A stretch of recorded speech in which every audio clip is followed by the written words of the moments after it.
The Kurdish military is getting a major boost of help in the fight against ISIS. Earlier this morning, 200 Syrian rebels entered the besieged city of Kobani.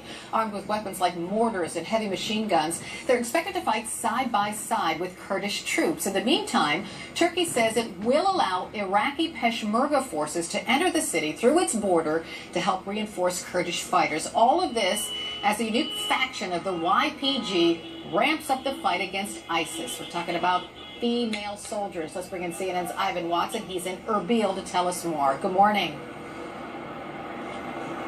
Good morning, Carol. We traveled across the border to Kurdish-controlled northern Syria recently to meet America's newest de facto allies on the ground in Syria in its campaign against ISIS.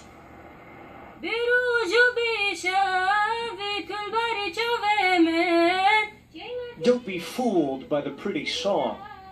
These women are part of a militia that is ISIS's most deadly enemy in Syria. Kurdish fighters from the People's Protection Units, or YPG. They've fought ISIS on the ground in Syria for more than a year. Only recently, they started getting help from the U.S. in the form of airstrikes and weapons drops. A surprising turn of events for this secular, Marxist-rooted movement, which includes many fighters who have long battled America's NATO ally, Turkey. An important part of this Kurdish movement's ideology is founded on gender equality. That means female fighters fight and bleed on the front lines. And that stands in sharp contrast to ISIS, which has been covering women up and hiding them from public life. Addressing the crowd, a top Kurdish official who urges the fighters to protect their people from becoming slaves of ISIS. She is the co-president of one of 3 Kurdish statelets in northern Syria that have largely governed themselves for the last 3 years. Our dream is to build a democratic society that includes Arabs, Christians, and Kurds, living together in unity. The Kurds call their region Rojava. Some of them clearly proud of their experiment in self-rule. Life in the town of Derik looks relatively peaceful and secular, unlike other parts of Syria taken over by Islamist militias. But the streets here feel empty. Many of the town's Christian residents have fled, and more keep leaving. This is a sad day for your family. Why?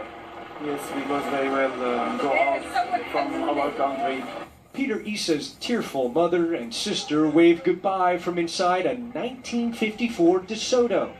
Their final destination, Germany. The town's shrinking Christian flock can still walk peacefully through the streets to Sunday school, enjoying the protection of the Kurds. But the Kurds are paying dearly. At this memorial ceremony, mothers and wives of dead fighters, and this widow. She says ISIS killed her husband last year and mutilated his body. If I didn't have these children, I myself would go and fight, she swears. Her young son already wears the uniform of a future Kurdish fighter. So, Carol, it's hard to find 2 more opposite ideological foes. You've got the hardline Islamist jihadis from the Islamic State in Iraq and Syria, and on the other hand, the secular Marxist Kurdish nationalist fighters. And it may be the women that are helping give the YPG an advantage, or at least let them hold ground against ISIS, even though they don't have the same weaponry that ISIS has. The rumor that we hear again and again and again is that ISIS fighters are afraid of getting killed by these female Kurdish fighters. If they do, they fear they will not get to go to paradise. Carol. Wow. Fascinating report. Ivan Watson reporting live.